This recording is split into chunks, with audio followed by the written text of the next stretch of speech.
మనం నిన్నటి క్లాస్లో ఏం చెప్పుకున్నాము?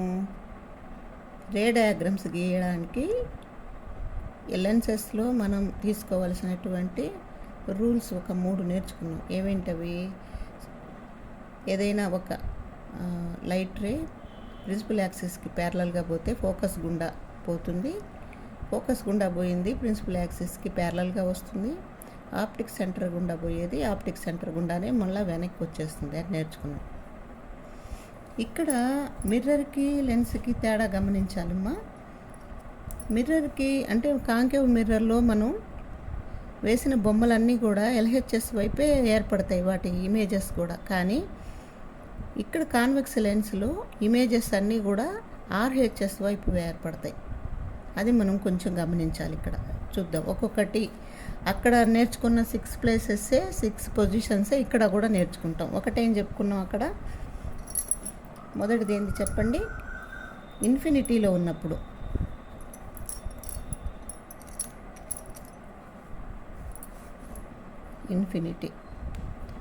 ఆబ్జెక్ట్ ఇన్ఫినిటీలో ఉన్నప్పుడు ఎక్కడ ఏర్పడుతుందో చూడండి. ఇది ప్రిన్సిపల్ యాక్సిస్, ఎల్హెచ్ఎస్, ఆర్హెచ్ఎస్, మధ్యలో కాన్వెక్స్, బైకాన్వెక్స్ పెడుతున్నాను. Biconvex lens. ఇది వచ్చేసి ఆప్టిక్ సెంటరు.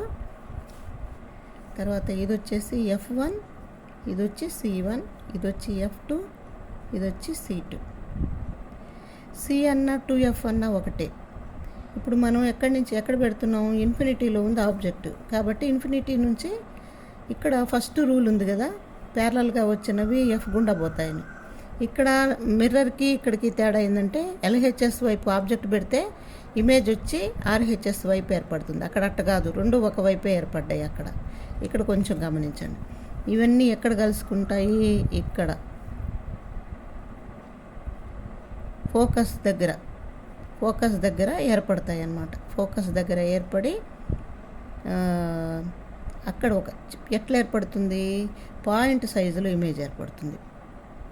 పాయింట్ సైజ్డ్ అంటే హైలీ డిమినిష్డ్ అనమాట. మనం ఏమని రాస్తాం? Highly diminished. తర్వాత ఎక్కడ ఏర్పడింది? ఎట్ ఎఫ్ దగ్గర ఏర్పడింది, అంతే కదా.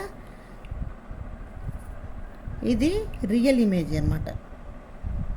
రియల్ ఇమేజ్ కాబట్టి ఎప్పుడైనా కూడా రియల్ ఇమేజ్ ఎలా ఉంటుంది? ఇన్వర్టెడ్గానే ఉంటుంది. ఇదేంది? ఇది ఇమేజ్ క్వాలిటీస్. ఎక్కడ పెట్టాం మనం ఆబ్జెక్ట్ని? ఇన్ఫినిటీలో పెట్టాం. ఆబ్జెక్ట్ని వచ్చి ఇన్ఫినిటీలో పెట్టినప్పుడు ఆబ్జెక్టు ఇక్కడ వచ్చేసి ఇది ఇమేజ్ ఇక్కడ ఏర్పడుతుంది. ఇది మొదటిది.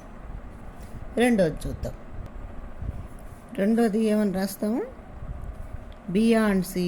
అదే కదా, బియాండ్ సి అన్న రాయొచ్చు, లేదా 2F అని కూడా ఇస్తాడు మనకు ఒక్కొక్కసారి. బియాండ్ సి అన్న అంటాం దాన్ని, అదే ప్లేస్ని 2F అని కూడా అంటాం. ఇప్పుడు చూడండి, యాజ్ యూజువల్ మళ్ళీ ప్రిన్సిపల్ యాక్సిస్, ఎల్హెచ్ఎస్, ఆర్హెచ్ఎస్, మధ్యలో కాన్వెక్స్ లెన్స్ కదా. ఇది ఆప్టిక్ సెంటరు F1, ఇది వచ్చేసి C1, అదేవిధంగా ఇది వచ్చి F2, C2. ఇప్పుడు ఎక్కడ పెడుతున్నాం ఆబ్జెక్ట్ని? బియాండ్ సికి అవతల పెడుతున్నాం. ఇక్కడ పెట్టినప్పుడు ఇక్కడ ఏ రూల్స్ ఫాలో అవుతాయో చూడండి. 3 కూడా వేయొచ్చు, కాకపోతే అంత న్యూసెన్స్ కాబట్టి 1, 3 వేద్దాం. ప్యారలల్ రే రూల్ వాడతాం ఇక్కడ. ఇంకోటి వచ్చేసి ఆప్టిక్ సెంటర్ ఉంది చూసారా, ఆప్టిక్ సెంటర్ ఆ రూల్ వాడతాం. ఆ 2 వాడతాం. ప్యారలల్ రే రూల్ ఒకటి, ఆప్టిక్ సెంటర్ అంటే 1, 3 వాడతాం. చూడండి, మొదటిది ఏం పెడతాము? ఆబ్జెక్ట్ నుంచి ప్యారలల్గా ఒక రే వచ్చి ఎక్కడికి పోతుంది అనుకుంటున్నాము? ఎఫ్ గుండా పోతుంది. తర్వాత రెండోది ఉంది ఆప్టిక్ సెంటర్ గుండా పోయేది, ఆప్టిక్ సెంటర్ గుండానే పోతుంది. చూడండి, కొంచెం సి ఇక్కడ రాద్దాం. ఇక్కడ ఏర్పడింది. ఎక్కడ ఏర్పడింది? ఇన్ బిట్వీన్ F అండ్ Cకి మధ్యలోనే ఏర్పడింది కదా. దీనికంటే కూడా చిన్నదిగా ఏర్పడింది.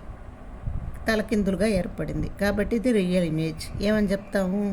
ఎక్కడ పెట్టాం ఆబ్జెక్ట్ని? ఎక్కడ పెట్టాం చెప్పండి? ఆబ్జెక్ట్ని ఎక్కడ పెట్టుకున్నామంటే బియాండ్ సి అన్నాం. బియాండ్ సి పెట్టినప్పుడు ఇమేజ్ చెప్పండి. ఇమేజ్ ఎట్లా ఏర్పడింది? ఎక్కడ? In between F and C, ఎఫ్కి సికి మధ్యలో ఏర్పడింది. తర్వాత వచ్చేసి డిమినిష్డ్, చిన్నదిగా ఏర్పడింది. డిమినిష్డ్, ఇన్వర్టెడ్, తలకిందులుగా ఏర్పడింది. కాబట్టి ఇది తలకిందులుగా ఏర్పడింది కాబట్టి ఏమనాలి? రియల్ ఇమేజ్ అనాలి. ఇది రెండో పొజిషన్. ఇక మూడోది చెప్పుకుందాం. మూడో పొజిషన్ ఎక్కడ పెడతాం చెప్పండి? ఎట్ సి దగ్గర అనమాట. అంతే కదా. ముందు ఇన్ఫినిటీ దగ్గర పెట్టుకున్నాం, బియాండ్ సి పెట్టుకున్నాం అంటే జరుగుతున్నది, ముందుకు జరుపుకుంటూ వస్తున్నాం అనమాట. వస్తువుని చూడండి, ఎక్కడో ఉన్నది బియాండ్ సి దగ్గర పెడతాం, ఇప్పుడు సి దగ్గర పెడుతున్నాం. మళ్ళా ప్రిన్సిపల్ యాక్సిస్ ఎల్హెచ్ఎస్ ఆర్హెచ్ఎస్ పెట్టుకోవడం వల్ల మీకు ఏంటంటే ఉపయోగము, మనం ఆబ్జెక్ట్ని ఎక్కడ పెట్టాలి అనేది కన్ఫ్యూజన్ లేకుండా ఉంటుందన్నమాట. ఇంతకుముందు మనకి ఇచ్చిన పాత టెక్స్ట్ బుక్స్ అట్టా మనం ఎట్ట పెట్టుకునే వాళ్ళం అంటే రివర్స్లో ఉండేది. మనకి ఈ సైన్ కన్వెన్షన్స్ వల్ల మనం ఇటు పెట్టుకోవడం అనేది నేర్చుకున్నాం. ఇది వచ్చేసి బైకాన్వెక్స్, ఇది optic centre, F1 C1 F2 C2. ఇప్పుడు ఎక్కడ పెడుతున్నాము? సి దగ్గర పెడుతున్నాం. ఇక్కడ కూడా 1-3 రూల్సే వాడతాం. ఒకటేంది? ప్యారలల్ రే రూల్. ప్యారలల్గా పోయింది ఎటు పోతుంది? ఇక్కడ పోతుంది. రెండోది ఎక్కడికి పోతుంది? ఇది ఇక్కడికి పోతుంది. కరెక్ట్గా నీకు సి దగ్గరే ఏర్పడుతుంది. సి దగ్గర ఏర్పడేది సి సైజులోనే ఏర్పడుతుంది. అంటే మనం కొలతలతో కనుక వేస్తే కరెక్ట్గా వస్తుంది. కొలతలతో కూడా వేసుకోవడం నేర్చుకుందాం. చూడండి, ఎక్కడ పెడుతున్నాను నేను? ఆబ్జెక్ట్ని ఎక్కడ పెట్టుకుంటున్నాం? ఎట్ సి అన్నాం. ఇమేజ్ ఏం రాస్తున్నాను చెప్పండి? ఎక్కడ ఏర్పడింది? ఎట్ సి దగ్గరే ఏర్పడింది. తర్వాత ఎట్ట ఏర్పడింది? సేమ్ సైజ్ ఏర్పడింది. దీనికి ఏదే సైజులో ఉంటుందో అదే సైజులో ఏర్పడింది. Same size. తర్వాత ఇన్వర్టెడ్, తలకిందులుగా ఏర్పడింది. ఎందుకు చెప్తాం తలకిందులుగా అంటే ప్రిన్సిపల్ యాక్సిస్కి కింద వైపు ఏర్పడితే అది ఇన్వర్టెడ్ అని రాయాలి. తర్వాత వచ్చేసి ఇన్వర్టెడ్గా ఏర్పడింది కాబట్టి ఖచ్చితంగా అదొక రియల్ ఇమేజ్. ఇది మూడోది.